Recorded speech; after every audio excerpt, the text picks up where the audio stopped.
അപ്പോൾ ഇന്നലെ സമാനമായ തരത്തിൽ രാംലല്ലയുടെ ചിത്രം, നമുക്കറിയാം ഇന്നത്തെ രാഷ്ട്രീയ സാഹചര്യത്തിൽ രാംലല്ല ഒരു രാഷ്ട്രീയ ബിംബമാണ്.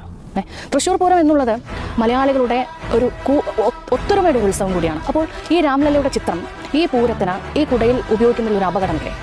തൃശ്ശൂർ പൂരം മലയാളികളുടെ ഒത്തൊരുമയുടെ ഒരു ഉത്സവമാണെന്നൊക്കെ യന്ത്രത്തിൽ അവർ എനിക്ക് മനസ്സിലാവില്ല. അത് ഔദ്യോഗികമായിട്ട് മലയാളികളുടെ ഒരു എന്താണ് ആഘോഷം, ഓണം പോലെ ഒരു ആഘോഷമല്ല. ഔദ്യോഗിക അവസരം എന്താണ് വള്ളംകളി മത്സരം, അങ്ങനെ കേരളത്തിലെ പ്രദേശം ഷോക്കേസാണ്. ഇവിടെ തൃശ്ശൂർ കേരളത്തിന്റെ ഒരു ഉത്സവം എന്ന് പറയുന്നില്ല. തൃശ്ശൂർ എന്ന് പറയുന്നത് ദേശത്തിന്റെ ഉത്സവമാണ്. അത് തിരുവമ്പാടി പാറമേക്കാവ് ദേശത്തിന്റെ ഉത്സവമാണ്.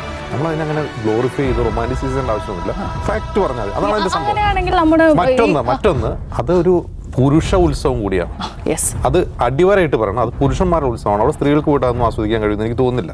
ഇന്ന് ഇത്തവണ അതിന് സ്ത്രീകൾക്ക് വേണ്ടി പ്രത്യേകമായ ഒരു ഏർപ്പാടുണ്ടാക്കിയിരുന്നു. ഈ പോയിന്റിലേക്ക് വരാം.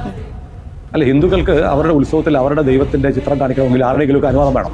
ഇപ്പം അതാണ് കേരളത്തിൽ ഇവൻ്റെ DYSPയുടെയും അയാളെ ഭരിക്കുന്ന DYFIയുടെയും ഇൻഡാസ് വേണം ഹിന്ദു ക്ഷേത്രത്തിൽ രാമനെയോ കൃഷ്ണനെയോ കാണിക്കാൻ.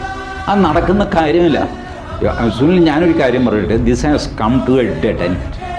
ഇനി ഇതിനപ്പുറത്തേക്ക് ഹിന്ദുവിനെ തള്ളിക്കഴിഞ്ഞാൽ അവൻ തിരിച്ചു തള്ളും.